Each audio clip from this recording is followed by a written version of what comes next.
What's up? I'm Brian Tong and welcome to Googlicious for everything Google that we can pack inside of a show each week. Let's get to the show. And this week there's going to be a whole lot of action in the tech space. We know about Apple's event, but Google's also sending out invites for an October 24th event in New York called A Night Out with Google Play. Alright, so that doesn't sound like the hottest date, but according to Android and Me sources, there will be no hardware at the event, even if the timing is perfect for some Nexus 5 or KitKat action. And speaking of that Nexus 5, it's probably the worst kept secret right now after full high-res images and a $349 price point appeared on the Google Play Store for the 16 gig version of the phone. It came with the caption, "Capture every day and the epic in fresh new ways," suggesting the camera feature improvements that we've talked about in KitKat. And the Nexus 5 may not be coming in just black after images that first appeared at underkg.com leaked online showing packaging of a possible white Nexus 5 as well. And really, this could be a total fake, but the idea of a white Nexus 5 would be pretty slick. And a new report from Tudo Android claims that the Nexus 5 will only sport a 2300 milliamp hour battery opposed to the rumored 3000 milliamp hour battery based on the amount of internal storage available for the battery, but there's still nothing official on that front. Alright guys, a new Android tablet is shipping now, and it's the latest from Amazon with their Kindle Fire HDX 7-inch that starts at $229. So let's check it out with our hands on with what it has to offer. The HDX is smaller, thinner, and lighter than the company's previous 7-incher and has a 1920 by 1200 resolution screen. Both the power button and volume rocker have been moved to the back, and while the buttons are easier to find and press compared to the previous Fire, having them on the back takes a little getting used to. I do think it's really comfortable to hold in one hand though. It's well balanced, light without feeling too airy. The new version of the Fire OS is more a refinement over last year's than something completely new. The carousel returns, but swiping up from the home screen now brings up an array of your installed apps. And thanks to the higher resolution, all menu items can now fit on the screen at once.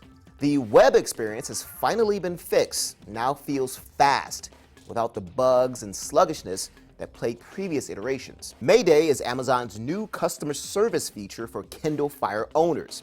If you're having trouble with something, tap the Mayday button, and within 15 seconds, at least that's Amazon's goal, a real-time video chat window of a customer service rep will appear.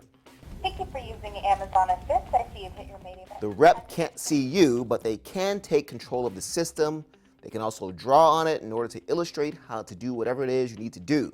It's a pretty cool feature, but we'll have to see how well that 15-second response time holds up when thousands are tapping the button daily. X-Ray for Music lets you sing along accurately to your favorite songs. And X-Ray Trivia is a pretty effective way to learn more about your favorite movies or TV shows. It seems Amazon finally got the horsepower to interface overhead balance just about right. Thanks to the new Snapdragon 800 processor, pages and menus are accessed near immediately. Gaming performance hits about NVIDIA's Shield level, maybe a bit lower, but definitely trumps the new Nexus 7 in frame rate. There are plenty of other small tweaks and changes I haven't even mentioned, and we're still waiting for a few new features to be ready, like Goodreads and the Video Fling feature, before we can give them a fair assessment. Thanks, Eric, and I can't say that it's a tablet for everyone, but if you're really locked into the Amazon ecosystem, it's well worth it. Alright, HTC, they might have had some tough earnings recently, but that's not stopping top HTC executives who spoke with the Financial Times and said that wearables is a critical segment for us and that they are excited about it. And in fact, HTC had already been working with Microsoft on a smartwatch device several years ago, kind of showing what they're thinking. Then they also talked about a return to the tablet market that will be something nice and disruptive after their poorly received tablet lines in 2011. So just stick with something, along the lines of the HTC One design, and I think you guys might have something there. All right, last week we asked you to send us your comments in favor of or against curved screens, so here are some of them. Ronit Roy says, "I don't think it's useful at all. No curves." Michael Stan on Twitter says, "Unnecessary manufacturing costs with little gain." And Peter Vasquez says, "Smartphone screens with curves would probably feel better in your front pocket. The curved design might hug your leg nicely." So you know what? I'm just gonna start calling this trend of phones the thigh phones. All right, that's going to do it for this week. Email us at Googlicious@cnat.com or tweet me at Brian Tong, and we'll answer what we can. Thanks so much for watching all the Google goodness, and we'll see you next week for another fix of Googlicious.